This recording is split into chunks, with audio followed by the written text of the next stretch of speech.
Seconds count here in surgery, even in the most minor surgeries, because the smallest mistake can be the difference between life and death. I'm going to share 3 emergencies that can happen to anyone in surgery, and how your doctor only has seconds to deal with it to keep you alive, and what you can do to make it as safe as possible. And I'm going to share my favorite life-saving tricks, like the albuterol syringe trick that all anesthesiologists should keep in their back pocket. The first emergency is unnaturally dangerous asthma attacks. This isn't the asthma attack you have at home. This can be lethal in minutes if you don't fix it right away. When patients first relax under anesthesia, usually your lungs relax as well. However, some patients, especially those with pre-existing asthma, may have twitchy lungs that can react with rapid and life-threatening asthma reactions. I once had a patient who nearly died under anesthesia even though I was pushing oxygen through this breathing tube that went into their lungs. But their asthma was so severe that I couldn't push oxygen through the breathing tube hard enough to break the asthma reaction. Why did this happen, and what did I do? First off, this can happen when we place cold metal like this laryngoscope into the back of your mouth to place breathing tubes. It can also happen if you have bad postnasal drip and secretions drop onto your vocal cords and make them spasm. Anesthesia changes the way these mucosal surfaces react to these triggers. If this happens when you're awake, you just take a couple puffs of an albuterol inhaler, but that's hard to do if you're unconscious. So in the first 15 seconds, you quickly increase the anesthesia gas concentration to relax those airways. And you also need to grab IV medications like IV lidocaine or IV ketamine to help relax and bronchodilate those airways. And in really severe cases, I have a hack using a good old albuterol inhaler. You take it out of the box and you pop it out of the actuator. Then you grab a syringe and you pop off the top of the syringe, then you pop the albuterol inside, and you take the plunger and you squeeze it back in, and if you push hard enough, you'll be able to get a spritz. Listen to that.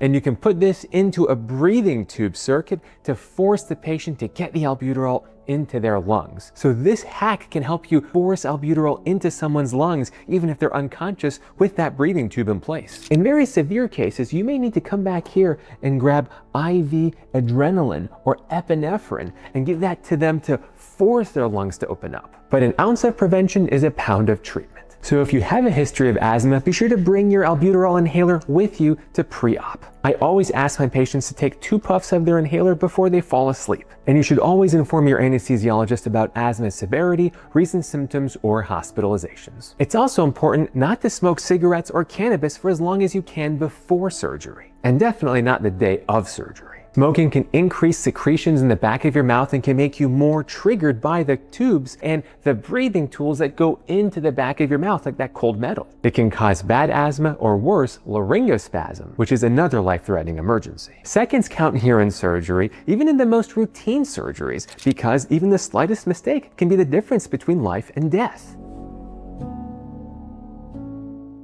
The next emergency is called aspiration. It's what happens when a patient vomits under anesthesia, and because they're unconscious, they can't cough it back up. And that stomach acid goes into their lungs and burns their lungs. This is why we're so strict about fasting before surgery. We don't want anything in your stomach before surgery because we don't want it to accidentally come up and burn your lungs during surgery. If someone does vomit in surgery, you need to immediately lower their head and turn their head to the side and suction out the contents, like with this tool here called a Yankower. You crack it open, and the shape is ideal for putting it in the back of the throat to suction out any acidic contents that might be behind your tongue. It's also why these operating room tables have all these buttons to lower and raise the bed so that you can move the position of the patient if an emergency happens. Patients taking GLP-1 inhibitors, folks with acid reflux and gastroparesis, or other gastrointestinal conditions are at higher risk of vomiting or aspirating. But why are GLP-1s like Zepbound and Ozempic so problematic? These GLP-1s slow down gastric emptying.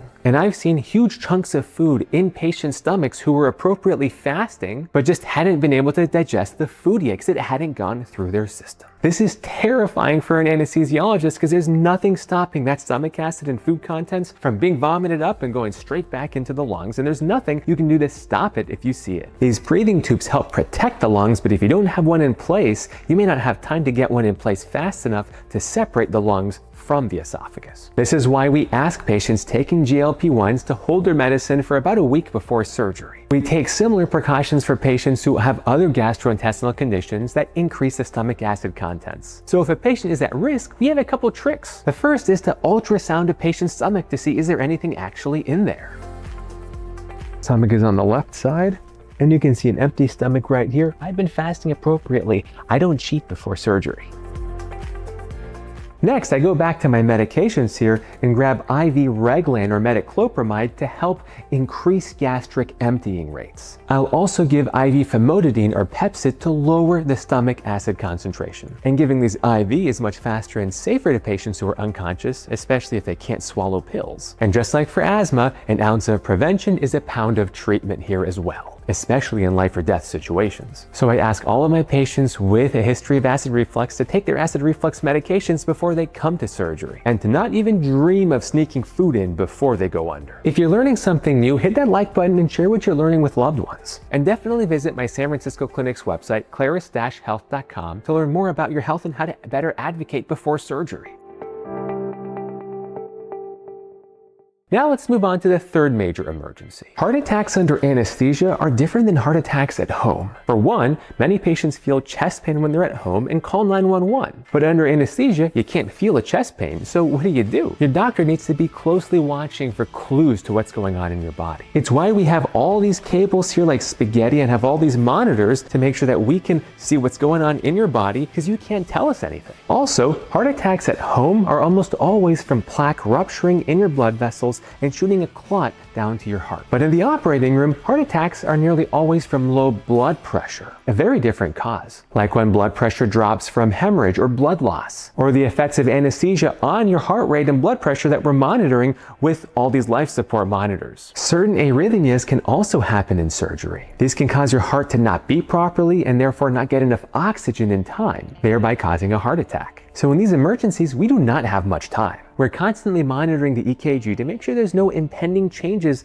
of a future heart attack. And we always have defibrillators and pacemaker equipment here in the operating room in case your heart decides to stop beating, because seconds count here. And that's why we have all the IV medications in the world at our fingertips in case something happens to you. So it's important to do these key things before surgery to make it as safe as possible. First, don't use cannabis, cigarettes, or methamphetamines before surgery. All of these make your heart more twitchy and more likely to respond adversely to the anesthesia medications in the surgery itself. Number two, be honest with your doctor about any history of chest pain or palpitations or dizziness or lightheadedness before you go under. Number three, if your anesthesiologist asks you if you can walk up a flight of stairs, they're trying to figure out how healthy your heart is. And if you can't walk upstairs without chest pain or severe trouble breathing, you absolutely need to tell them that. Don't try to be a hero or be macho before surgery. The inability to walk up those stairs can be a predictor of bad things happening under anesthesia. And lastly, you need to stop all herbal supplements before going under anesthesia, because some herbal supplements can make your bleeding worse, and even small worsenings in your bleeding can be massive in big surgery, and big blood losses can lower blood pressure and lead to those heart attacks that we talked about. So anesthesia is typically very safe, with complication rates well under 1% for routine elective surgeries in healthy folks. Your preparation for these surgeries can go a long way in making it as safe and comfortable as possible. So hit that like one and share what you've learned with others to learn more about the behind the scenes of medicine, and be sure to visit my clinic's website at claris-health.com to learn more about the unconscious and what happens when you're under anesthesia. If you like learning about surgery and consciousness, you should watch this video about what happens to your brain when you're under anesthesia. There's a lot more that happens than what we tell patients. And remember, you have more power over your health than you've probably ever been told.